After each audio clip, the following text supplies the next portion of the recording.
या नामदेवांच्या घरी दासी म्हणून राहत होत्या. शूद्र जातीच्या म्हणून अत्यंत कष्टाची कामे त्या करत असत आणि ह्याबरोबर सुरू असेल त्यांचे सततचे विठ्ठलाचे अनुसंधान. असं म्हणतात की प्रत्यक्ष विठ्ठल जनाबाईंना त्यांच्या प्रत्येक कामात मदत करेल. आता खरेखुरे सगुण विठ्ठल येऊन मदत करीत की जनाबाईंना तेवढे काम करायचे शारीरिक आणि मानसिक बळ सततच्या अनुसंधाने प्राप्त होईल हा भाग वेगळा. आपल्या सर्वांना संत कबीर माहीत असतीलच, तर या जनाबाईंनी संत कबीरांचे कसे गर्वहरण केले तो प्रसंग पाहूया. नामदेव महाराजांकडे ज्ञानेश्वर आणि संत कबीर जनाबाईंची कीर्ती ऐकून आलेले आहे.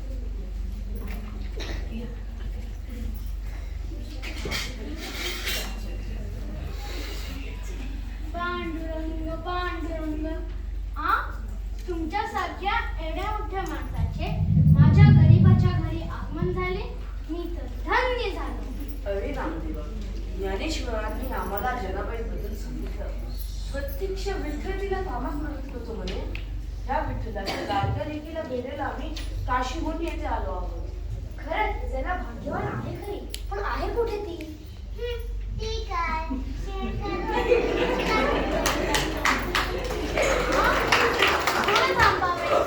मी तिला बोलवून आणतो. नको नामदेवा, बोलवतो कशाला, आपणच जाऊ की तिला भेटायला. ठीक आहे, जशी आपली इच्छा. चला देवा. इकडे जनाबाई नदीवर पाणी आणायला गेल्या असताना त्यांनी केलेल्या गोऱ्या देखील त्यांची मैत्रीण स्वतःसाठी घेत आहे. तितक्यात पाणी घेऊन जनाबाई परत येतात.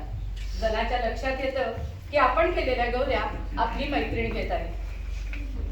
काय रे भावाने, माझ्या गौऱ्या काढल्याच होय? कुणाच्या ग गौऱ्या? मॅच केल्या आहेत त्या गौऱ्या, असं कशा पाय विचारतेस? वा ग वा, तू केलेल्या म्हणा. तू का पाणी ओ बाजूला.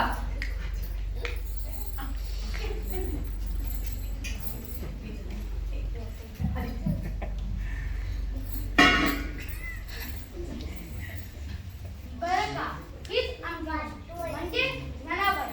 जिच्याबद्दल एवढ्या गेले हीच जनाबाई. एवढा प्रवास करून आलो आम्हीला भेटायला आणि मी अशी कसा भांडणारी. साधा कोदावर नियंत्रण नाही हीच आहे. विठ्ठल काय मदत करणार, काहीतरी गल्लत आहे खरी. अगं जना, थांब थांब, शांत हो.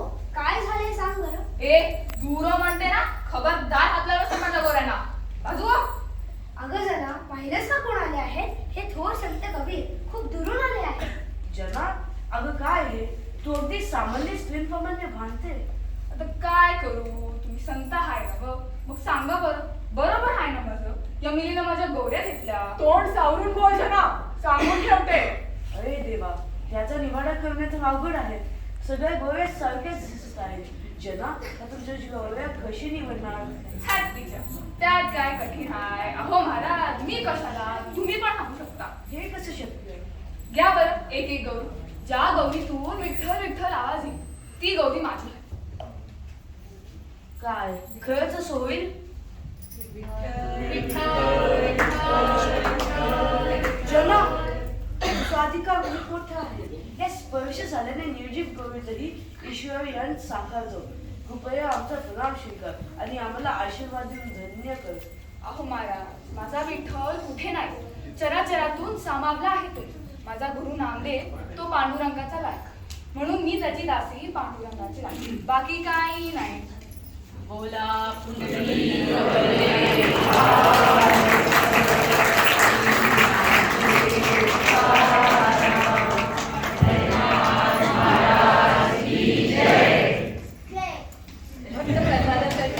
निर्जीव म्हणजे नॉन लिव्हिंग खांबातून विष्णू नरसिंह अवतारात प्रकट झाले हे आपल्याला माहीत असतं.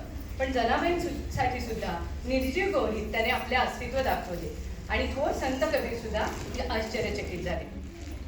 तर अशा सर्व ज्ञात अज्ञात स्त्री संतांच्या योगदानाला, त्यांच्या भक्तीला सादर प्रणाम. निर्जीव वस्तूत प्राण फुंकण्याचे सामर्थ्य हा समान धागा आज निवडलेल्या या तिन्ही गोष्टीत होता. यावरून एकच कळते, ते म्हणजे ईश्वर प्राप्ती ही सोप्यातली सोपी आणि कठीणातली कठीण गोष्ट आहे.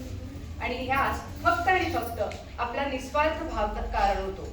हाच निस्वार्थ भाव भगवंतात बोलवून आणतो, त्याची अनुभूती देतो.